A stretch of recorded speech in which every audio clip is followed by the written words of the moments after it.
Hello, and welcome to Hioha. This is a quiet place for bedtime listening, where ancient histories are told slowly, and the mind is invited to rest. Tonight, there is nothing you need to do, nothing you need to remember. Just listen, and let the story carry you gently towards sleep. Chapter 1. The kingdom that slept beneath the constellations. It is said that, before memory learned how to write itself into stone, the sky was the first archive. Before borders, before names, before the quiet weight of years began to press upon the earth, there was a night sky untouched by time. The stars did not rush. They did not burn with urgency. They breathed slowly, patiently, like a great celestial chest rising and falling above an unseen land. Beneath that sky, where darkness felt gentle rather than empty, a kingdom once slept. No banners marked its edge. No walls declared its power.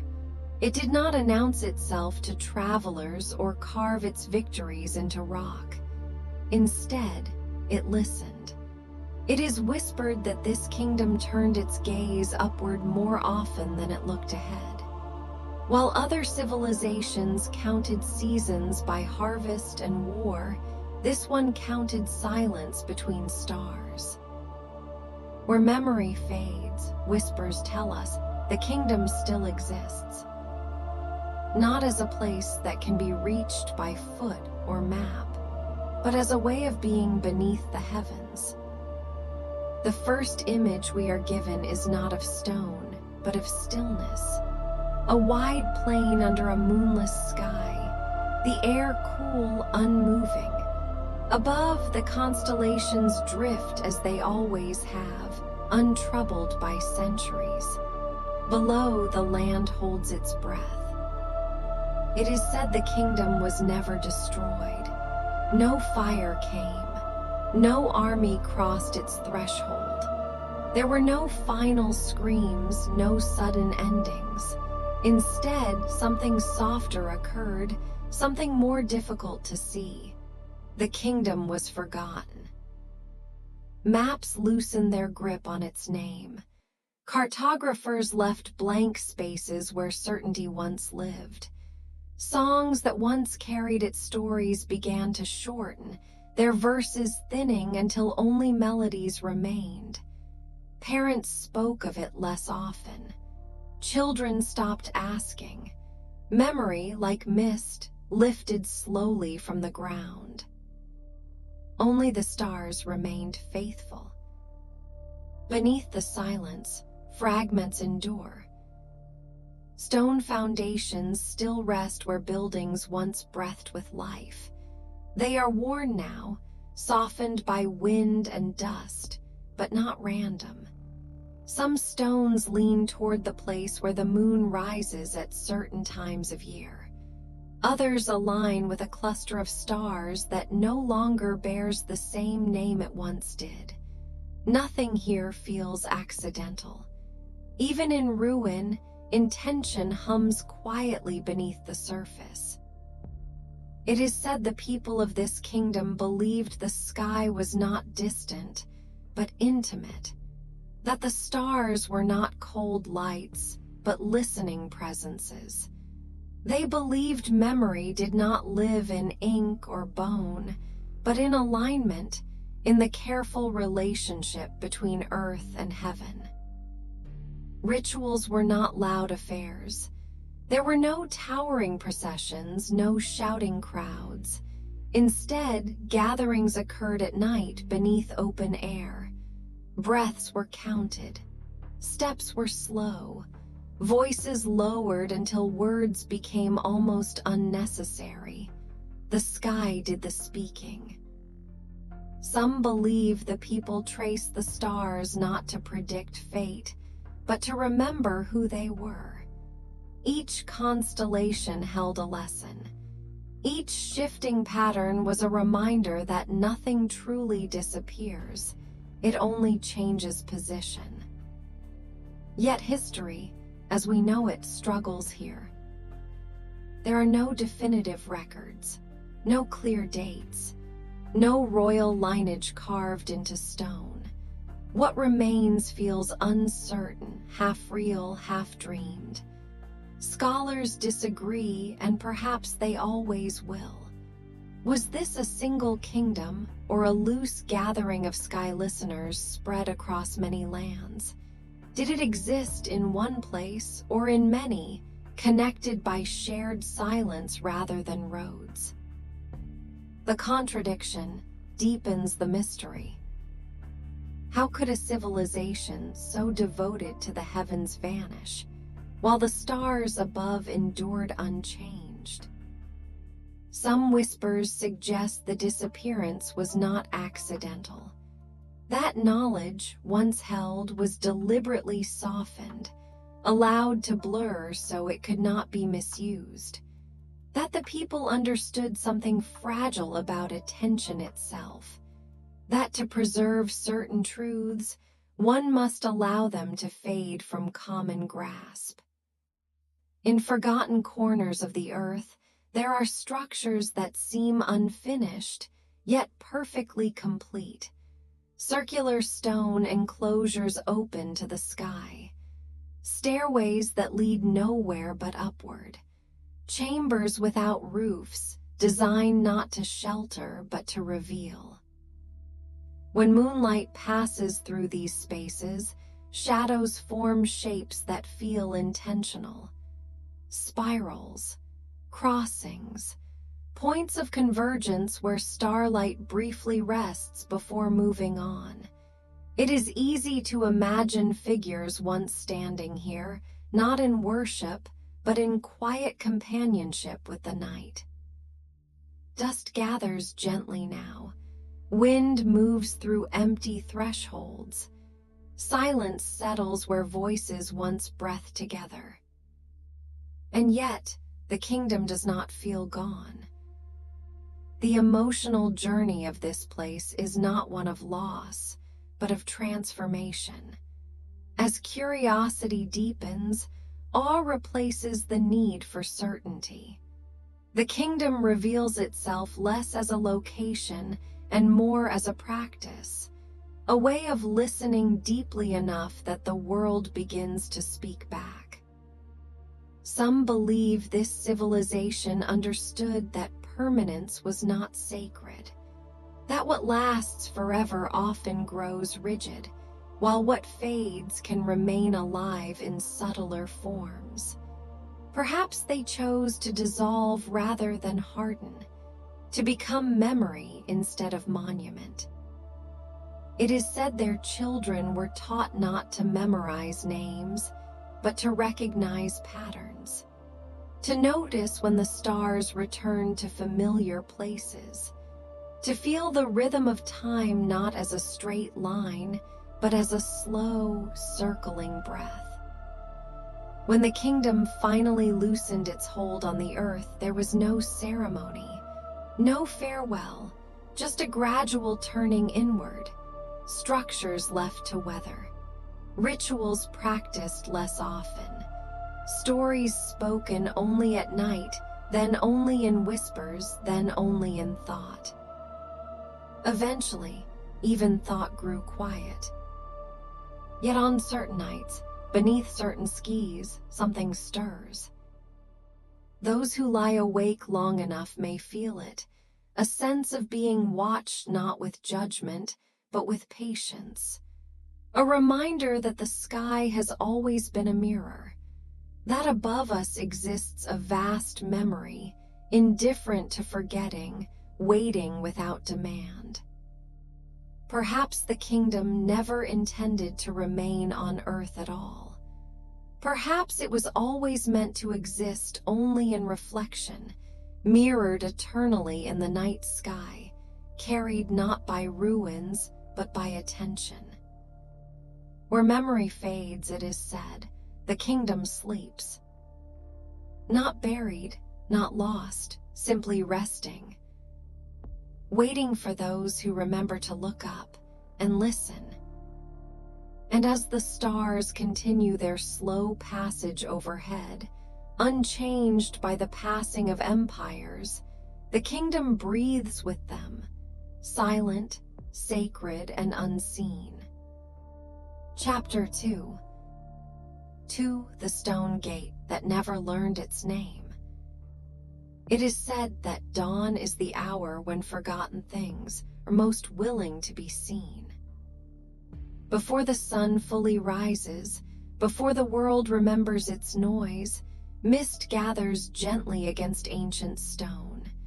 It moves slowly, like breath held too long, drifting through broken grass and settling into every crack and hollow. In this quiet hour, a gate stands alone. It has no name. No inscription softens its surface. No symbol claims its purpose. The stone is worn smooth where time has passed its fingers again and again, polishing away intention. Moss grows where hands once lingered. Shadows rest where meaning once stood. Whispers tell us this gate has always been here, and yet no one remembers why. The question does not arrive loudly. It floats instead, light as fog. What is a gate when no one remembers what it guarded? The story does not hurry to answer. It lingers.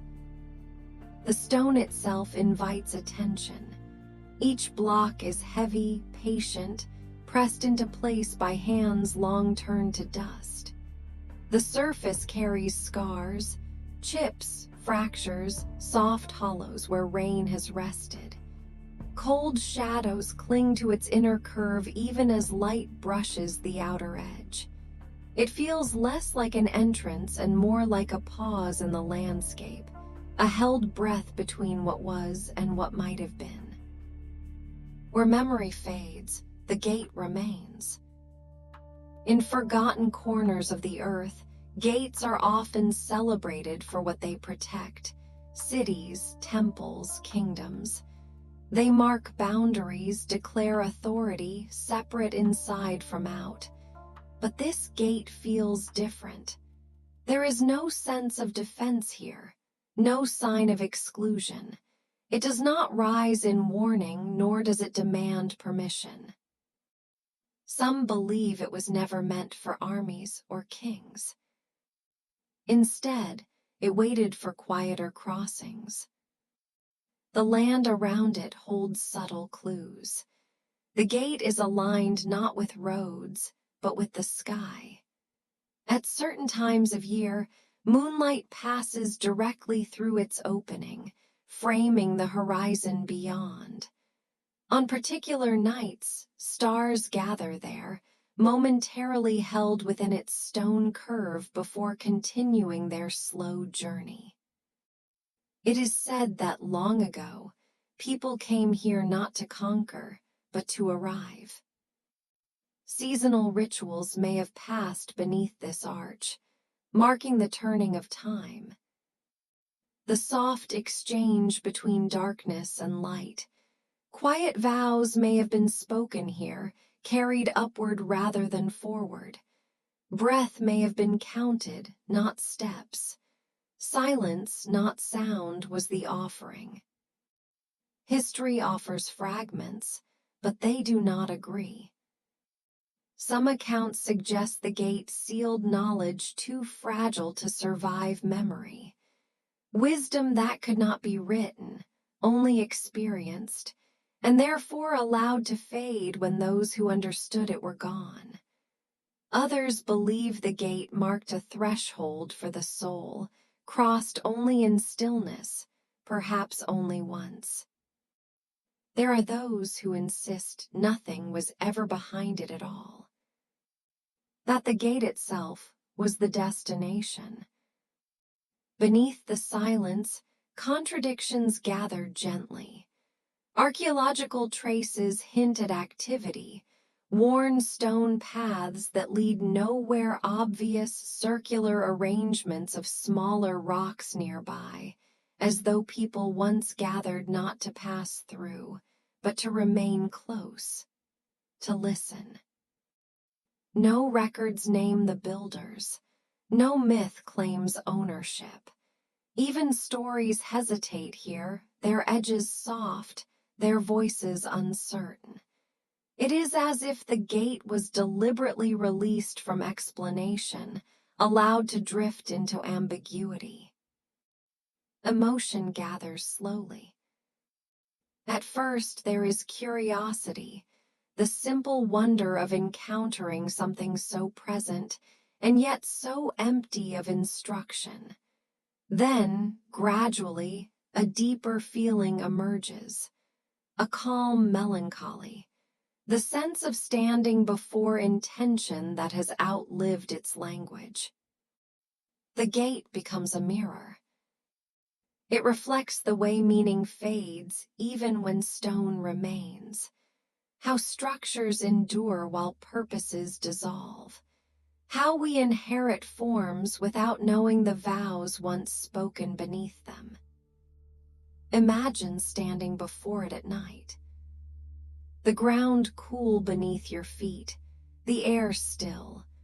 Above, the stars pass in quiet procession, indifferent to your presence, yet somehow attentive. The gate frames the darkness beyond, offering no promise, no threat. It does not invite you forward. It does not turn you away. It simply exists. Marked by the moon, the stone seems almost alive, breathing with the earth, expanding and contracting with temperature, responding subtly to the passing of time. Dust settles in its seams. Wind moves through its opening without resistance. Sound enters and leaves unchanged. Some believe that was its purpose. Not to hold, not to block, but to teach patience. In a world increasingly defined by motion, the gate stands as a lesson in stillness. It reminds us that not every threshold must be crossed, that some entrances exist only to be acknowledged, not entered. Perhaps those who built it understood something rare, that mystery loses its power when forced open, that certain truths require waiting, not action, silence, not answers. As centuries passed, those who remembered the gate's meaning grew fewer. Rituals softened. Alignments went unnoticed. Eventually, even curiosity faded. The gate was no longer approached with intention, only passed by or avoided entirely, its presence vaguely unsettling, its emptiness misunderstood. Yet it never fell. Earthquakes shifted the land. Storms wore at its edges. Civilizations rose and folded into dust. Still, the gate remained upright, balanced, patient. It does not speak. It does not open. It does not close. And in this refusal to perform, it becomes sacred. The packing of the story slows here, like a heartbeat settling into rest.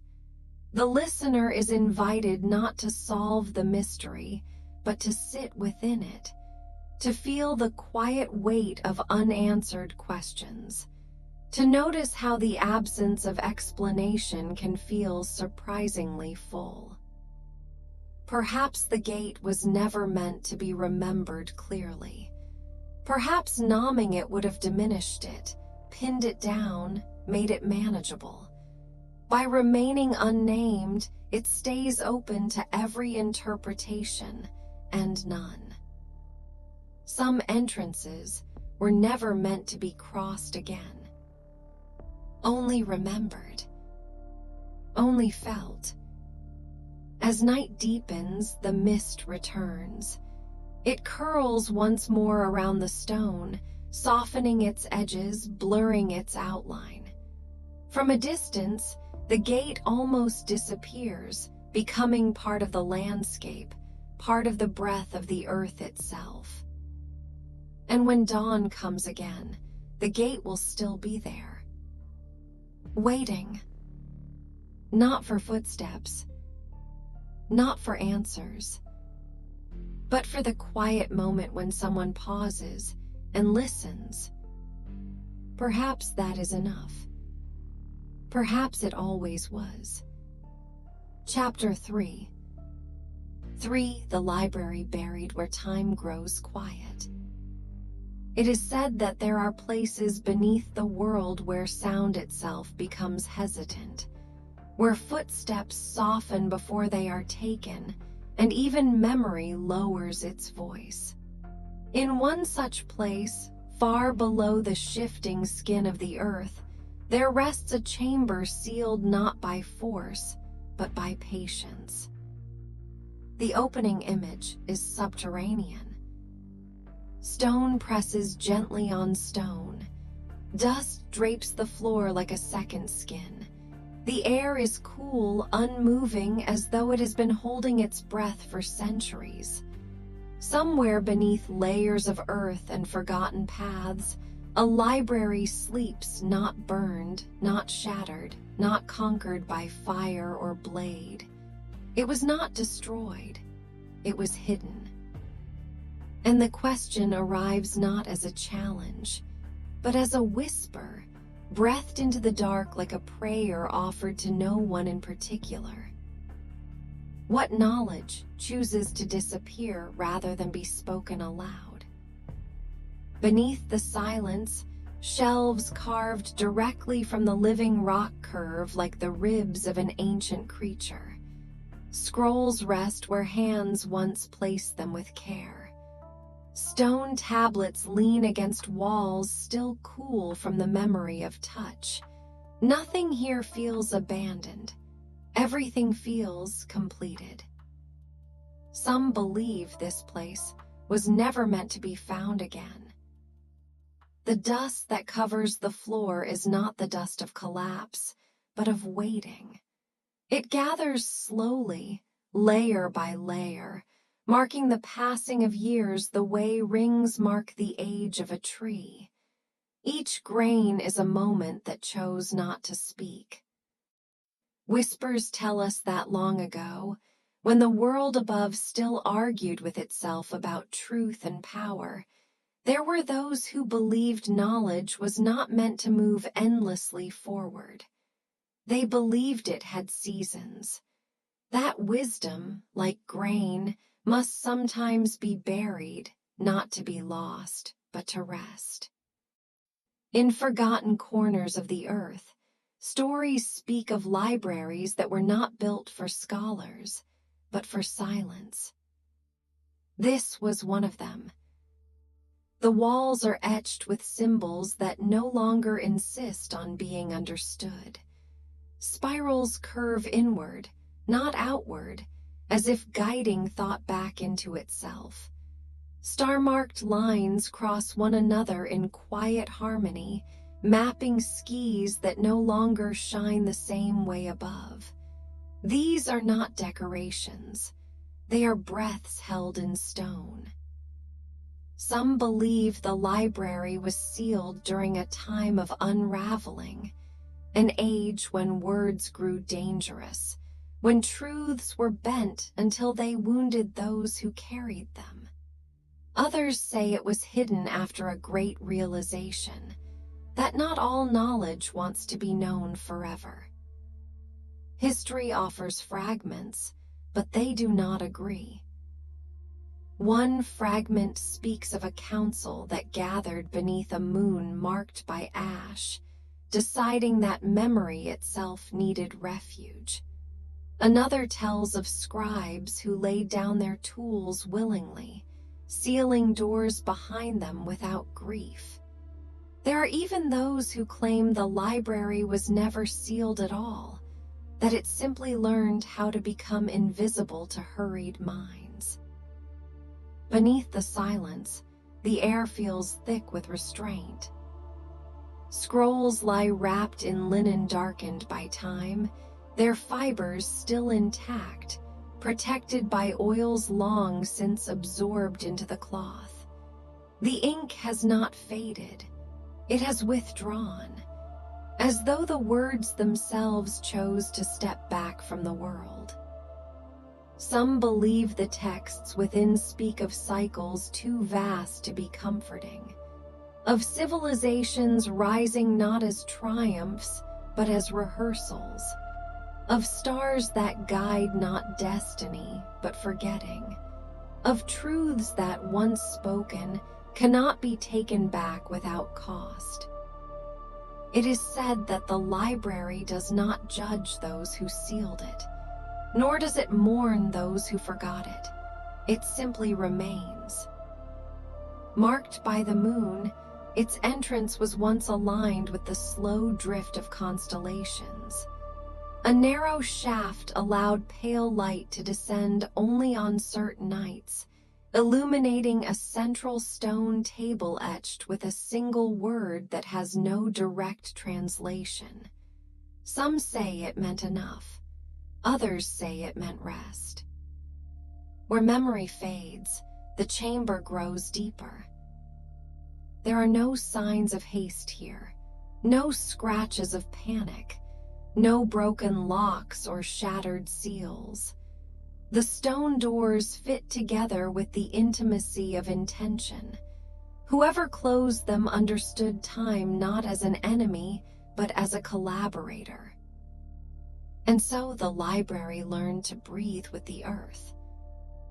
Above it, empires rose and fell like tides.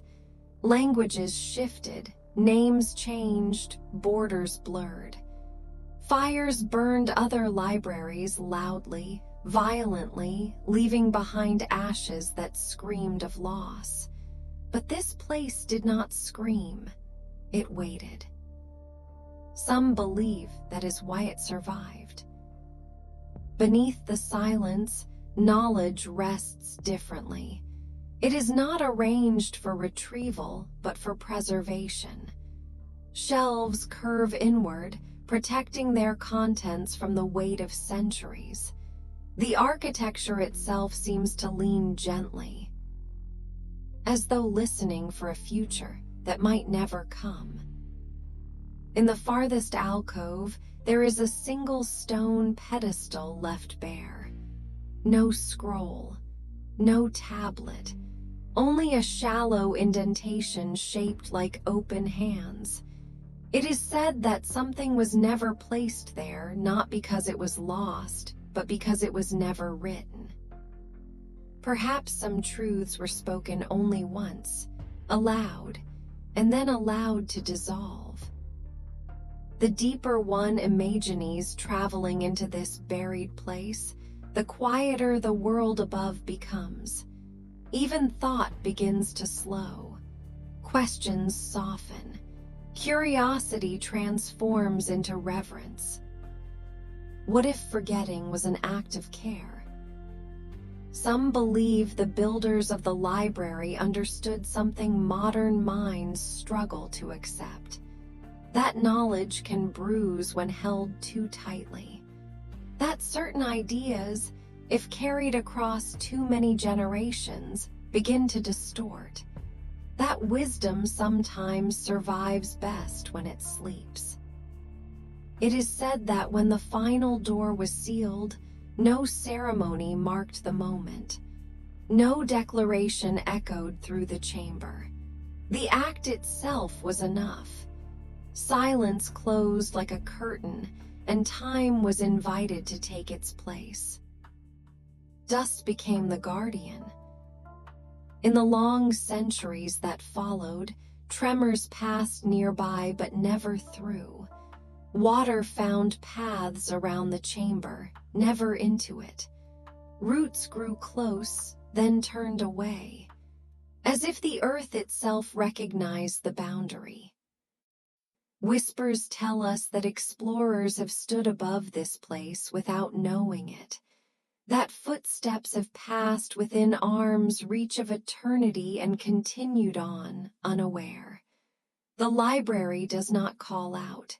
It does not lure. It does not reveal itself to hunger. It waits for readiness, or perhaps it waits for nothing at all. Beneath the silence, the chamber exists outside urgency. The scrolls do not mind being unread. The stone does not long for touch. Time here does not accumulate, it settles. Some say that is the most dangerous idea of all. As night deepens in the imagination, one can almost feel the cool air of the chamber against the skin. Hear the soft sound of dust shifting, settling, breathing. There is no fear here, only restraint. The library does not ask to be remembered. Perhaps it was never meant to be found.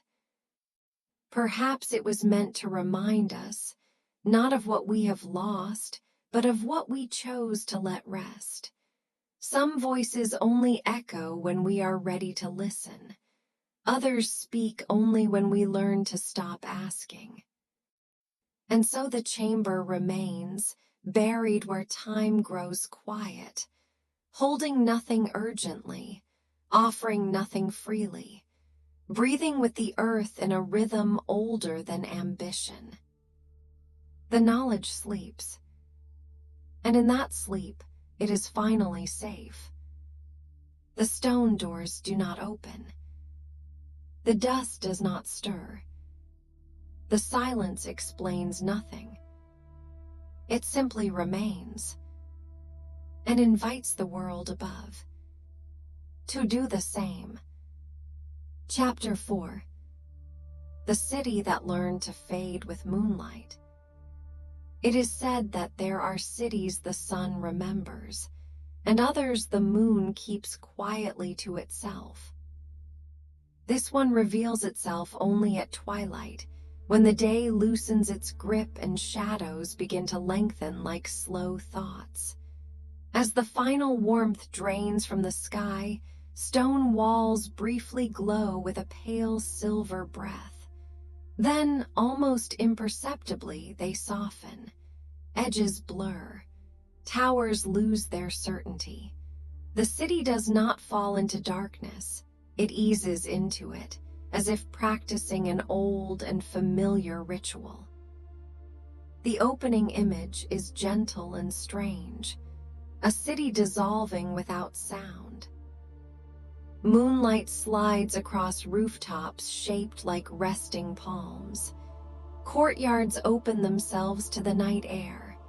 Streets curve inward, not to confuse, but to slow the wandering mind. Nothing here resists the dark. Nothing here clings. And a question drifts forward. Light is missed. What kind of city learns how to disappear? Whispers tell us this place was never built to endure in the way other cities desired. Its architects did not chase immortality through stone.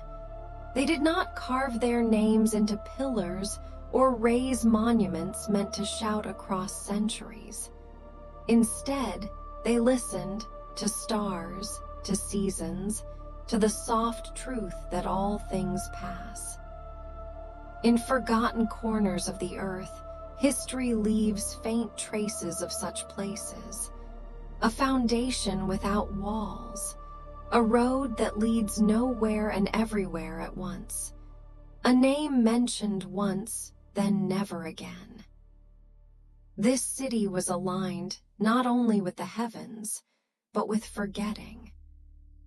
As night deepens, constellations rise above the rooftops, reflected faintly in polished stone that once drank in both sunlight and shadow.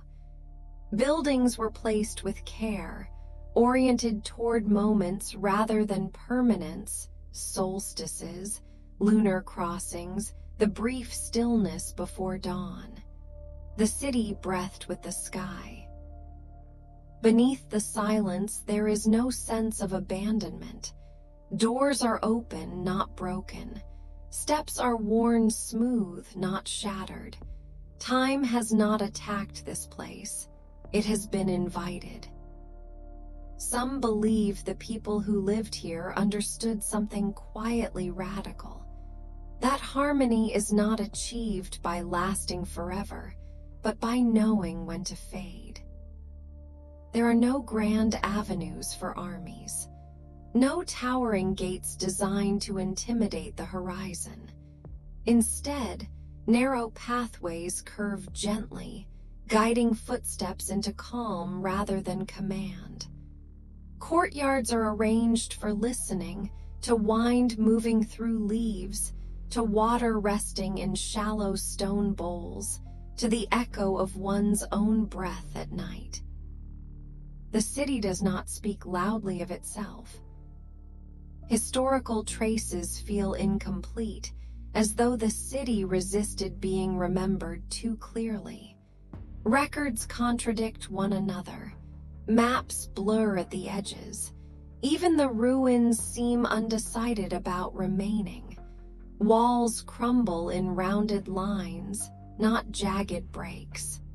Stone returns to dust without protest. Some scholars long after searched for signs of conquest or collapse. They found none. No scorch marks, no mass graves, no hurried defenses, only the slow, deliberate absence of urgency. Marked by the moon, the city appears to have been lived in quietly. Homes were built to age gracefully. Roofs sloped to welcome rain, not defy it. Materials were chosen not for dominance, but for how they weathered clay that softened, wood that silvered, stone that warmed and cooled without cracking. Where memory fades, intention becomes clearer. The people here left few inscriptions, no declarations of greatness, no warnings to the future.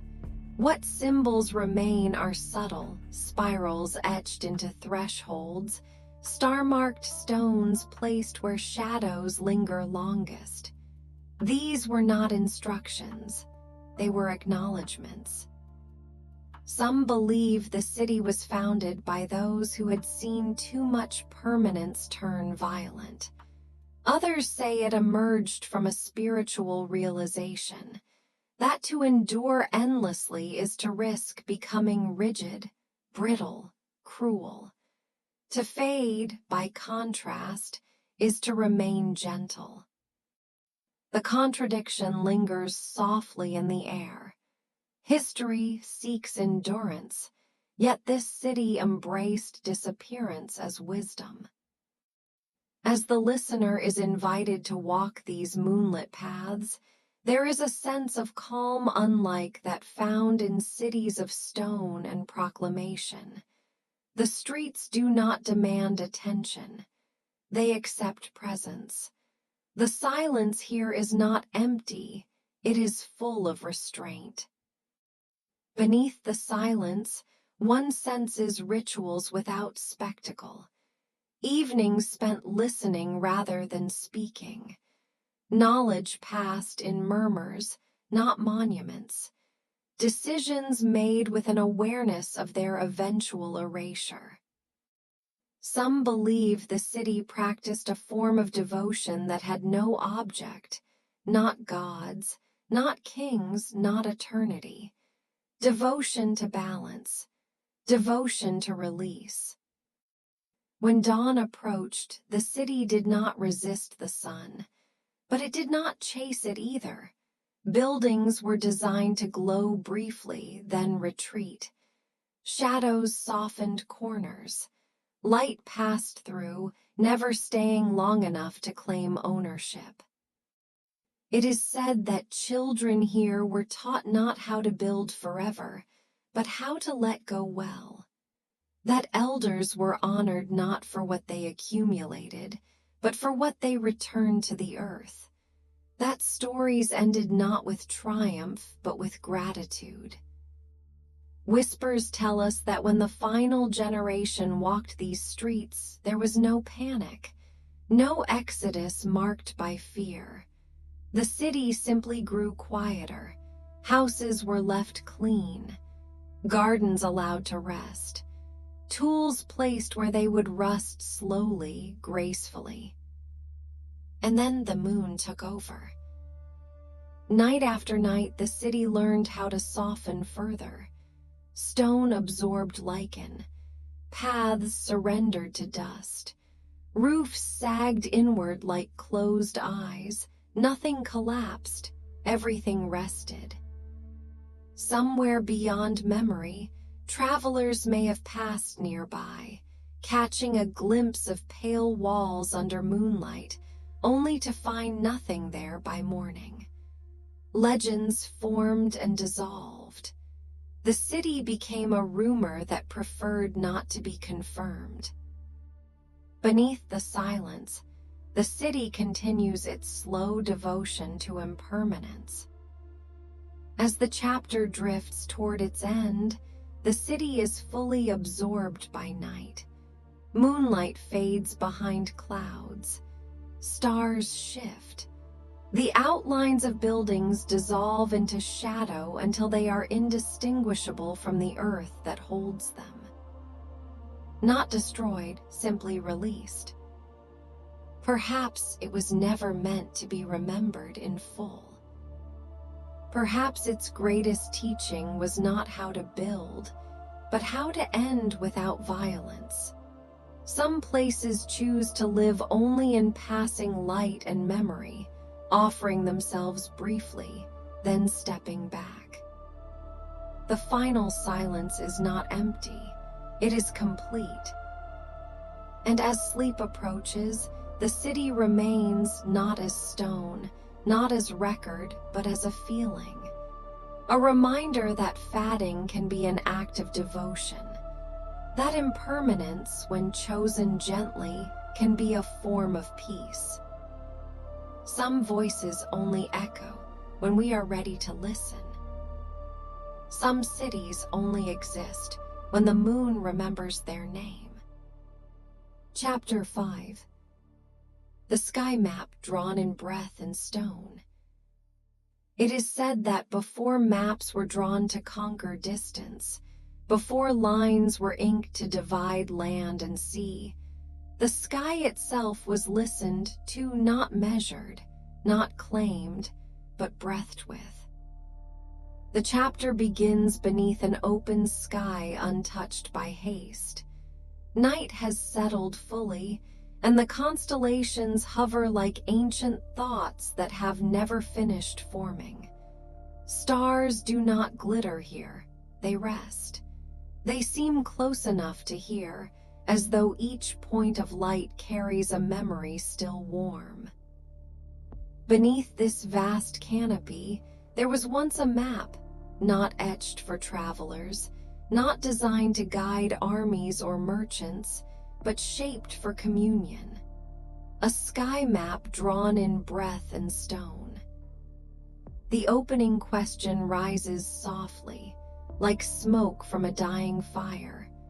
Who traced the heavens with such patience, and why did their knowledge choose silence over survival? In forgotten corners of the earth, there are places where stone does not behave as stone should. Circles that align without instruction. Pillars that lean toward dawn on specific days, then return to stillness. Flat slabs worn smooth not by tools, but by countless bare hands resting in reverence. Whispers tell us these were not monuments, they were listening posts. The map did not exist on parchment.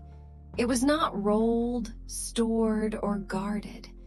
It lived across the land itself, in standing stones, shallow chambers, and pathways that curved according to the slow movement of the stars. To walk the map was to move through it. To stand within it was to participate. Some believe the civilization behind it did not think of the sky as distant. They did not see stars as unreachable lights, but as reflections, echoes of something shared between above and below. The heavens were not observed, they were answered. Beneath the silence, the stones remember. Certain rocks were placed where moonlight would strike only once a year, briefly igniting pale markings that vanished by morning. Other stones absorbed shadow instead of light, darkening fully during solstices, as if inhaling the night. Chambers were built low and narrow, forcing those who entered to bow, to slow their breath, to feel time stretch. Breath mattered here. It is said that chants were not sung loudly, but exhaled, syllables released in rhythm with rising stars. Breaths were timed to celestial movement, not as worship but as alignment. The body became a measure, the lungs a clock. The sky map was not learned by instruction. It was learned by presence. History struggles to hold this gently. What records exist contradict one another. Some describe an observatory. Others speak of rituals too subtle to name. A few dismiss the alignments as coincidence, stone pretending to speak meaning where none was intended. Yet coincidence loses its certainty when repeated patiently over centuries. Stones aligned with solstices across distant regions. Spirals carved into thresholds mirroring the turning of the Milky Way. Echoes within chambers that amplified whispers at precise star risings, then fell silent again. Patterns appear, then retreat, as though resisting capture. The civilization behind the map feels less like rulers and more like caretakers. There are no signs of conquest carved into stone, no declarations of dominance, no borders marked with threat. Instead, there is an almost deliberate humility, structures that weather easily, materials that return to dust without drama. They did not seek to own the sky, they sought to listen to it. Where memory fades, intention becomes clearer. Some believe the map was created during a time when people feared permanence more than loss.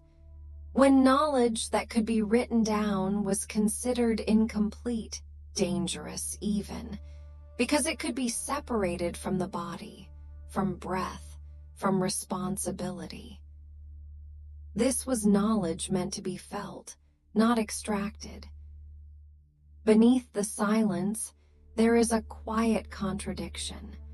How could a civilization capable of such cosmic sensitivity simply vanish? How could a people so attuned to cycles fail to leave clearer traces? Perhaps they did not fail. Perhaps disappearance was part of the design. The map did not point forward. It did not predict futures or promise control. It revealed patterns, slow, repeating, indifferent to ambition. To learn it fully may have required surrender rather than mastery. Some believe that when outsiders arrived, curious, hurried, hungry for answers, the map simply stopped responding. Stones still stood, but their meaning softened. Alignment still occurred, but without witnesses who knew how to breathe with them.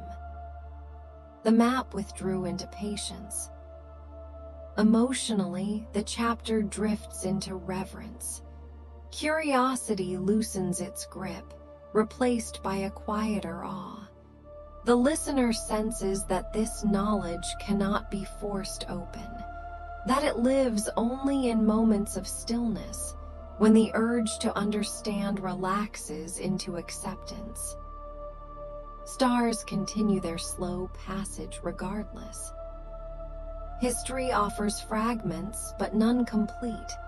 A mention in a lost manuscript, a traveler's account that reads like a dream, a ruined chamber rediscovered, then reburied by sand.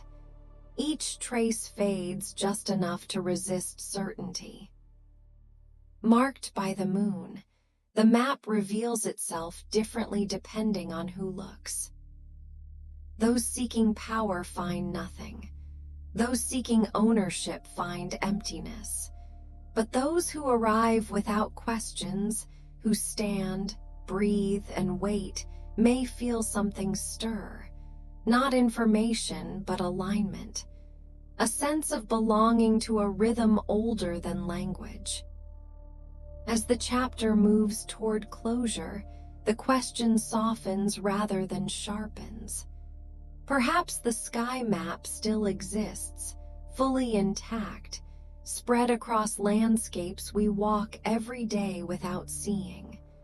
Perhaps it was never lost, only rendered invisible to those who demand answers instead of listening. The final image is simple and vast. Stars continue their ancient paths, untroubled by forgetting. Stone rests beneath them, breathing slowly with the earth. No inscription explains, no voice instructs. The map remains alive only in movement, in attention, in silence. Perhaps it was never meant to be found.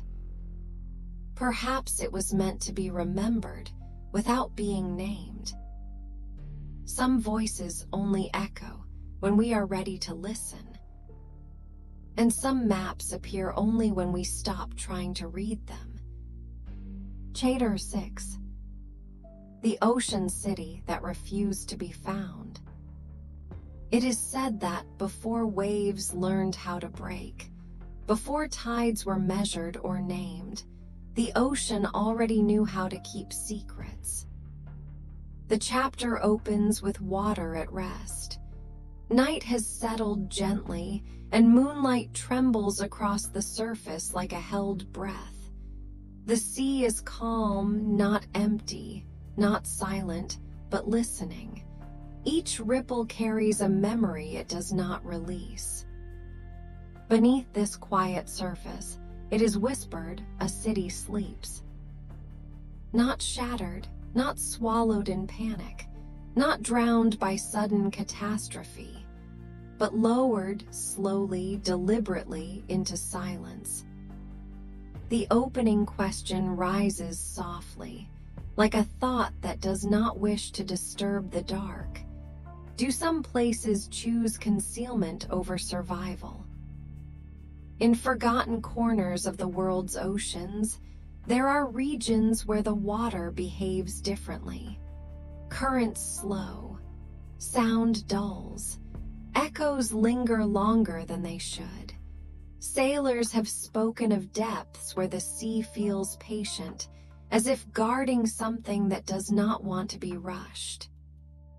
Whispers tell us that in such a place, stone streets still rest.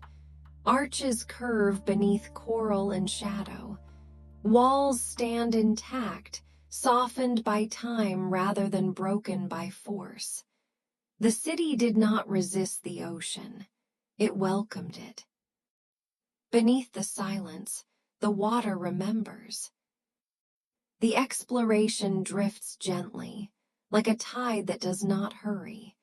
We imagine stone structures shaped with an understanding of movement, columns rounded to accept currents, courtyards open to flowing light filtered through water. Streets that once carried footsteps are now traced by fish, their paths looping like thoughts returning to themselves. The city's people are remembered not as conquerors of the sea, but as listeners to its breath. Some believe they built in harmony with ebb and return, measuring time not in years but in tides. Homes were aligned with moon cycles. Temples oriented toward the pull of distant constellations reflected on the water's skin. The ocean was not an enemy to be held back, but a presence to be honored. Beneath the silence, rituals unfolded without urgency. It is said that the city understood impermanence long before it practiced disappearance. Walls were built to weather gently, materials chosen to soften, not fracture. Knowledge passed in rhythms, tides, seasons, lunar crossings, rather than written commands. History offers only rumors. A fragment in an old coastal record describing lights beneath the waves on moonless nights. A sailor's tale of stone shapes glimpsed during an unusually clear tide. A scholar's reluctant acknowledgement that certain ruins do not behave like shipwrecks, nor like cities lost by accident. The traces are scattered, as though the ocean itself edits what may be remembered. Some believe the city was prosperous, yet chose surrender. Others say it foresaw a coming imbalance, a time when surface dwellers would forget how to listen. Still others insist the city was never meant to be found, only felt. Where memory fades, intention grows clearer. The sinking does not feel tragic. There is sadness, yes, but it is the sadness of farewell without fear. The city's descent feels ceremonial, a final offering rather than a collapse. Streets empty not in panic but in peace, doors left open, tools placed down gently, fires allowed to extinguish themselves. Marked by the moon, the water rose. Perhaps the city's people understood that survival sometimes demands withdrawal. That endurance is not always found in remaining visible. To be preserved, some things must be hidden. Beneath the silence, the ocean closed overhead, not violently, but like a blanket drawn slowly across a sleeping child. Stone met salt, breath met depth. Emotionally, the chapter rests in quiet reflection. There is no cry for rescue, no unanswered scream. The city does not ask to be remembered. It simply remains. Fish move through halls once filled with voices. Light filters down in shifting patterns, painting walls with moving echoes. Algae traces inscriptions no one can read anymore. Time passes differently here, slower, thicker, gentler. A contradiction lingers, unresolved. Why would a thriving place surrender itself to water? Perhaps thriving was never the goal. Some believe the city saw what surface history would become: louder, harder, more hurried. Perhaps it chose to step aside, carrying its harmony somewhere it could not be taken or reshaped.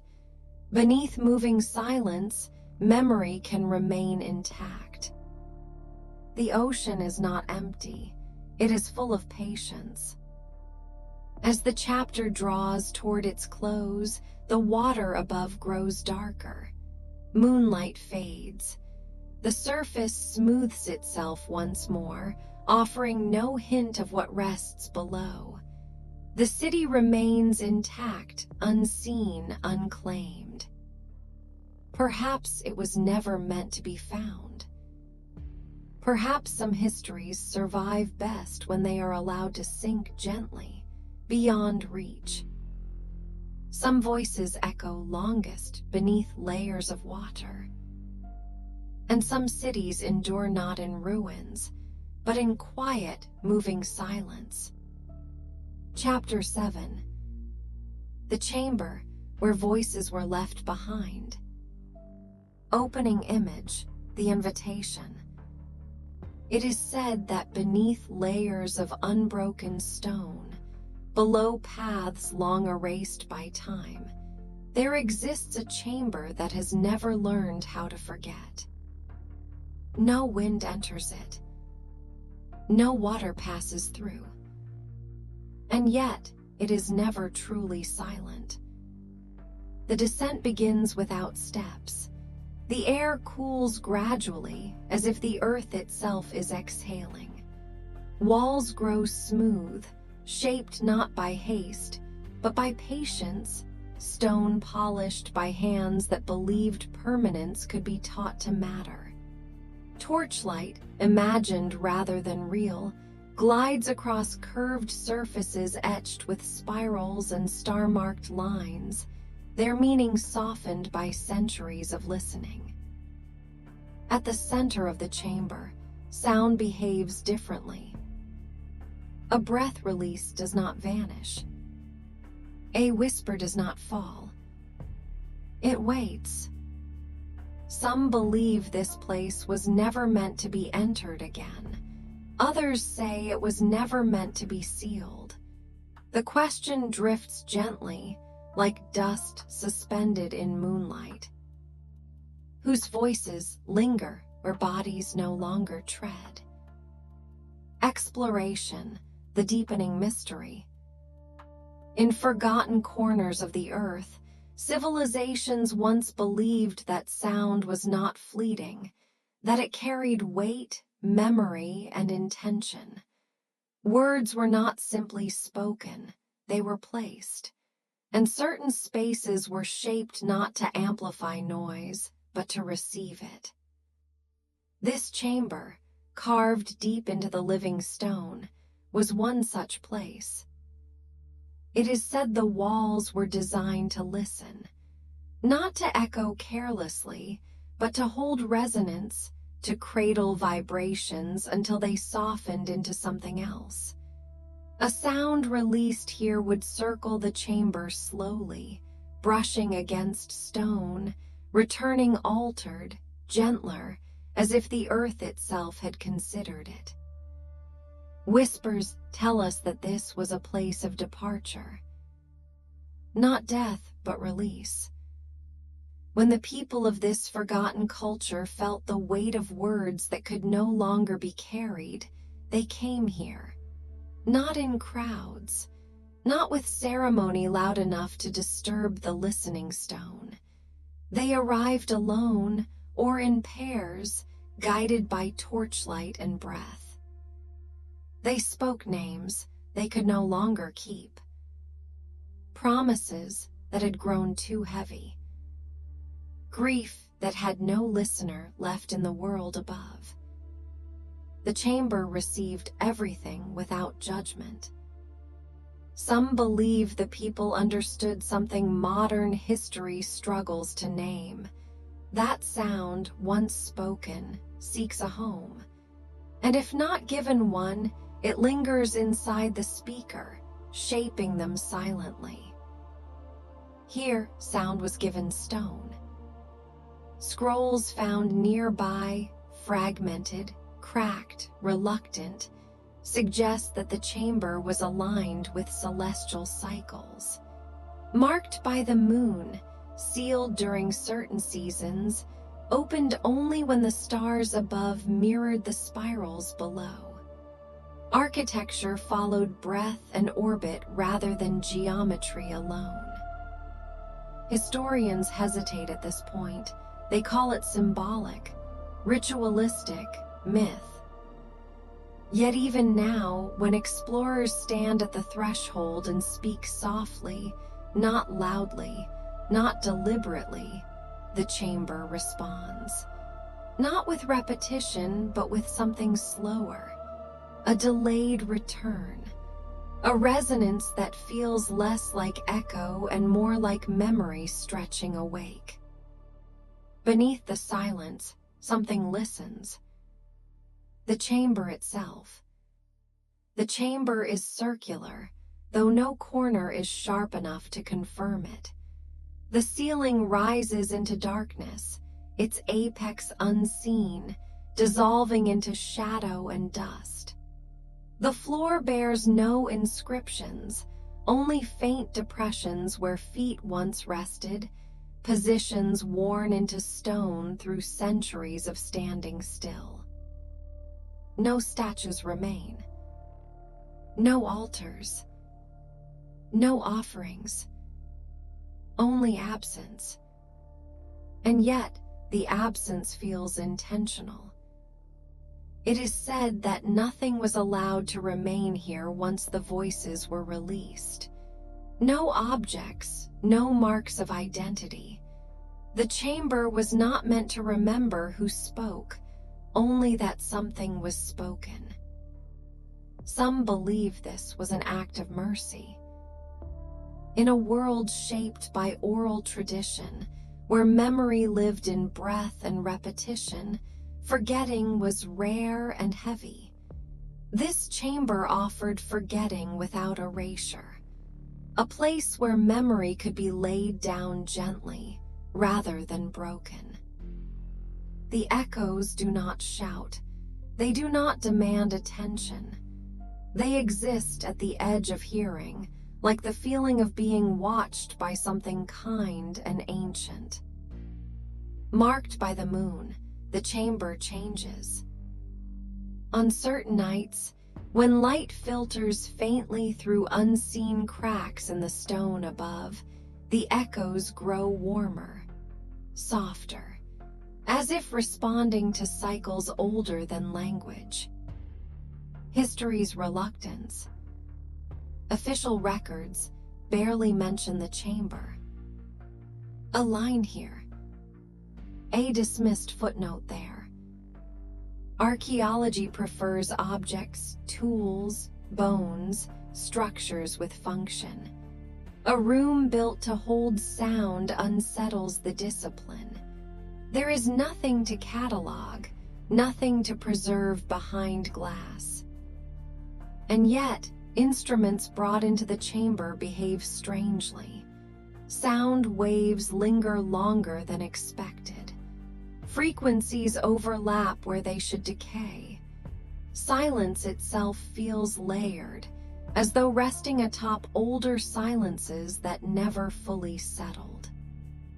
Some scholars quietly acknowledge the possibility that architecture once followed principles lost to us, not technological, but perceptual.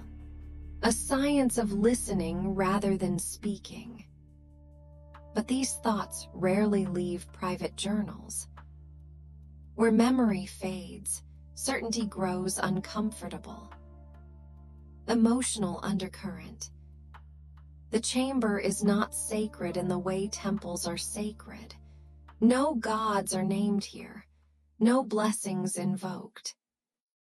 Neither is it cursed. It is attentive. Standing within it brings a subtle unease at first, the sense of being heard without being judged. For those who linger, the unease softens into calm acceptance. Breathing slows.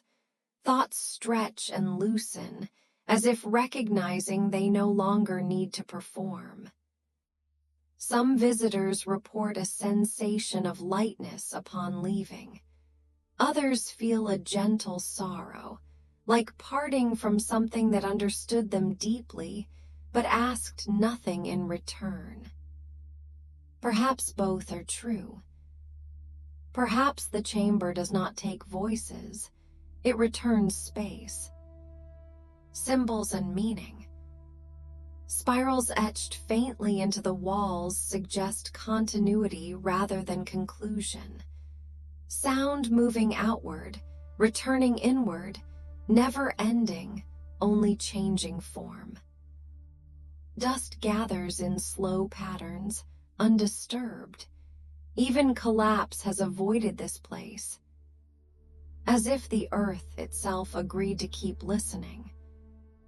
Celestial markings align not with conquest or kingship, but with stillness, lunar pauses, equinox silences, moments when the world seems to inhale and wait.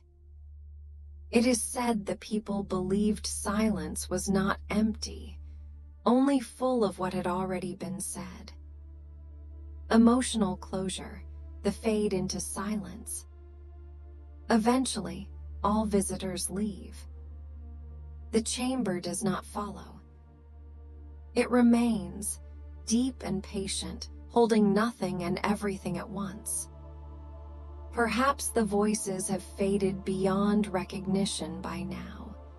Or perhaps they have softened so completely that they have become part of the stone itself, indistinguishable from earth, indistinguishable from time. Some voices only echo when we are ready to listen. And perhaps this chamber was never meant to be understood, only approached with care. A reminder that not all histories seek rediscovery. Some wait quietly, preserving what the world above could not carry. As the final sound settles, as even the thought of sound dissolves, the chamber continues its ancient task. Listening. Chapter 8. The Kingdom Written Out of Dust. Opening image, the invitation. It is said that when the wind crosses certain plains, it does not merely move air. It remembers. Across an empty stretch of land, where no city stands and no road insists on direction, the wind lifts dust from the ground. The dust rises softly, catching the last amber light of dusk, swirling as if guided by a memory it no longer fully understands. This dust once belonged to walls, to thresholds worn smooth by passing hands, to names spoken daily, then suddenly no longer spoken at all. In forgotten corners of the earth, a kingdom once stood here, not shattered by war, not swallowed by fire or flood, but quietly removed from remembrance. Its absence is so complete that even its ruins hesitate to reveal themselves. The question arrives gently, like breath across sand. Why was this place not destroyed, but forgotten? Exploration, the deepening mystery. History offers little resistance when pressed. Records thin, maps hesitate. A name appears once, then never again. The kingdom seems to exist only in the negative space between chronicles, where something should be, but is not. Whispers tell us the erasure was deliberate. Stone markers were softened by hands that knew how to undo permanence. Inscriptions were shortened, symbols simplified until meaning drained away. Scrolls were copied with care, then copied again with omissions so subtle they escaped notice for generations. This was not an act of violence. It was an act of mercy. Some believe the kingdom held knowledge too fragile for repetition, not dangerous, but tender. A way of living that could not survive the hunger of empires or the impatience of progress. And so the people chose disappearance over distortion. They did not flee. They dissolved. Buildings were dismantled slowly, stone by stone, returned to earth. Sacred halls were unroofed so sky and rain could finish the work gently. Even memory was thinned, retold with fewer details each season until it became story, then silence. Beneath the silence, the land remained. The plains did not forget the weight of footsteps. The dust remembers where walls once rose. When the wind moves just right, faint outlines appear, not visible but felt. A pressure in the air, a hesitation in space. Where memory fades, presence sometimes deepens. Symbols and quiet truths. Fragments recovered suggest the kingdom measured time differently. Not by reigns or wars, but by cycles of return, stars retracing paths, breath leaving and coming back, dust lifting and settling. Spirals appear often, not carved deeply, but traced lightly, as if meant to vanish. Star-marked stones align with seasons when the sky feels closest to the ground. Oceanic symbols appear strangely far from water, waves etched into desert stone. Scholars puzzle over this, until one forgotten phrase emerges from a damaged scroll. All things move like tides, even what seems still. Perhaps the kingdom understood impermanence not as loss, but as preservation. To remain unchanged was to risk being broken. Emotional closure, the fade into silence. As night settles, the wind slows.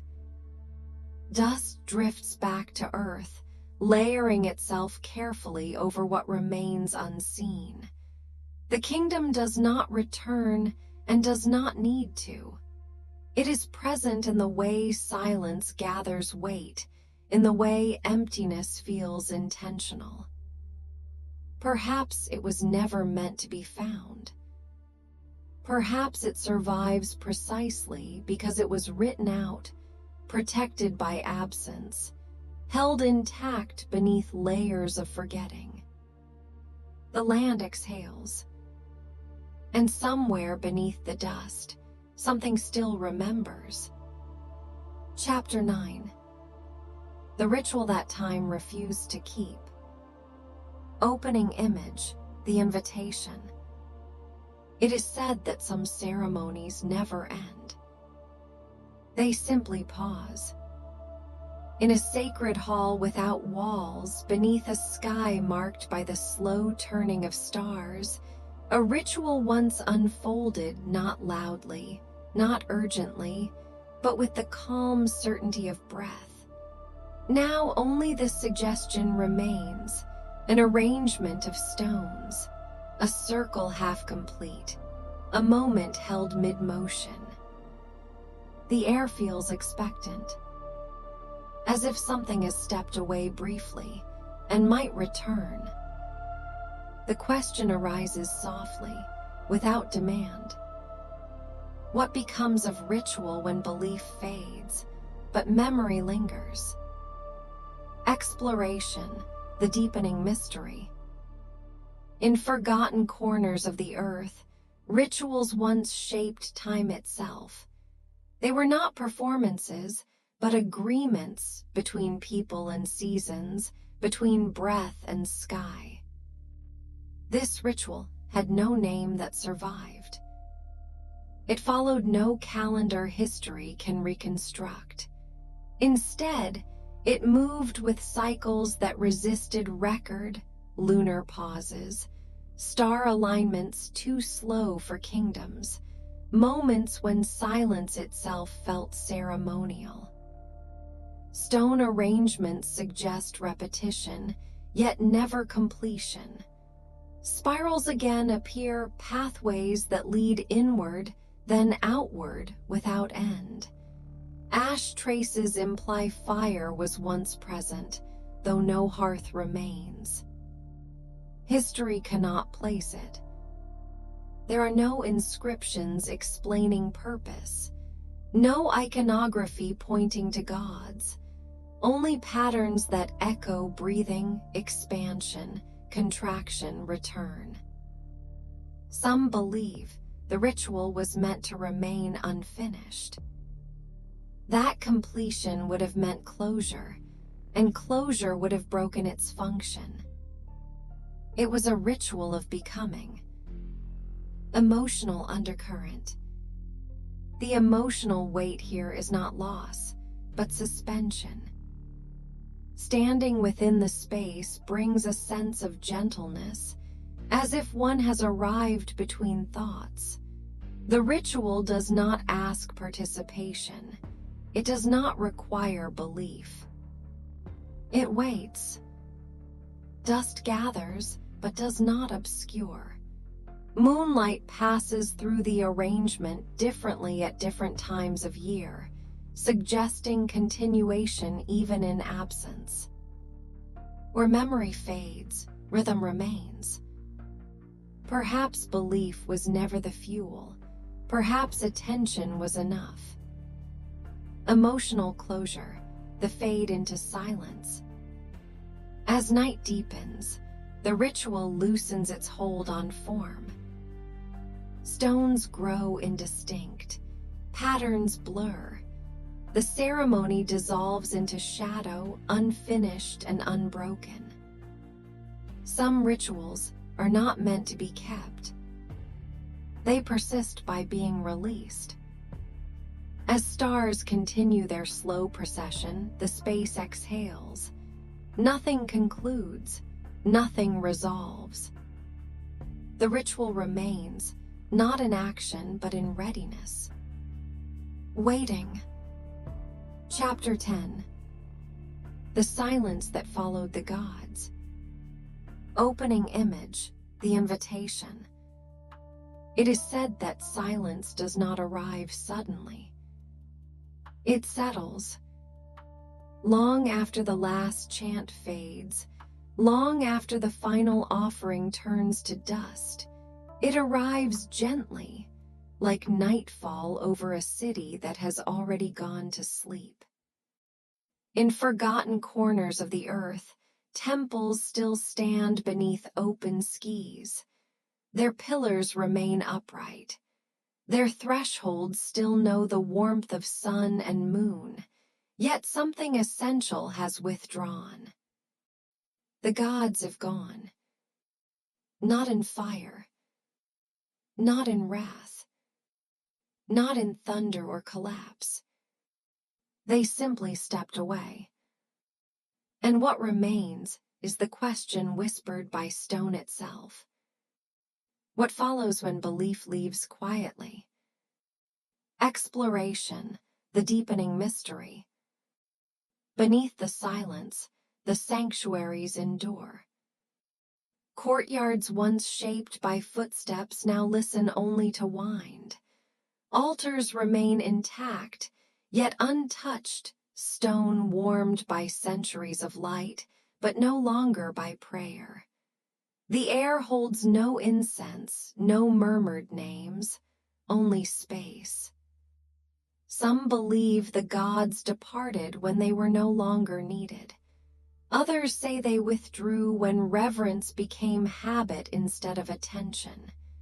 History offers no certainty, only fragments, inscriptions that stop mid-sentence, rituals described but never completed.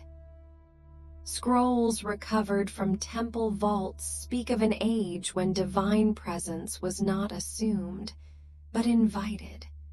When silence itself was part of worship, pauses as sacred as words. But something shifted. Not abruptly, not violently. The gods, it seems, followed the same rhythm as all living things. Arrival, presence, release. They did not demand to be remembered forever. They trusted silence, walking the empty sanctuaries. Imagine walking through one of these places now. The floor is cool. Dust gathers in shallow spirals. shaped by breezes moving through open arches. Light enters exactly as it always has, angled, patient, unhurried, illuminating carvings worn smooth by hands that no longer return. Star-marked ceilings still align with solstices. Oceanic symbols remain carved into inland stone, reminders of vastness beyond sight. Yet no voice rises to meet the sky. And still, the space feels attentive, as if the walls themselves remember how to listen. Whispers tell us these temples were not abandoned. They were completed, their purpose fulfilled, not erased. The gods did not leave behind ruins, only rooms ready to be empty. Where memory fades, space expands. The nature of sacred absence. In many traditions, absence is feared. Silence is mistaken for loss. But here, silence behaves differently. It does not accuse. It does not mourn. It does not demand explanation. It rests. Some believe the gods stepped aside so that humans could learn to hear without being spoken to. Others suggest divinity was never separate, only concentrated, and eventually diffused back into the world. The sacred did not vanish. It widened. The wind through broken statues carries something gentle. The echo beneath collapsed domes lingers just a moment longer than expected. These are not hauntings. They are acknowledgments. Emotional undercurrent, gentle resignation. There is sadness here, but it is unburdened. No tragedy echoes in these halls. No catastrophe demands retelling. Only a quiet understanding. Even the divine does not insist on permanence. Stone survives, stories soften, belief changes shape. Marked by the moon, the temples glow faintly at night, not abandoned but resting. Their silence feels intentional, almost generous. As if the gods trusted the world enough to leave it unsupervised. Emotional closure, the fade into silence. As the chapter draws toward its end, nothing closes. The silence deepens, but does not conclude. The temples remain, open to sky and time. Dust settles, light shifts. The world continues its slow ceremony of becoming. Perhaps the gods did not disappear. Perhaps they simply stopped speaking, knowing that listening would take their place. Some voices only echo when we are ready to hear without words. And so the silence remains. Not empty, not abandoned, but sacred in its own right.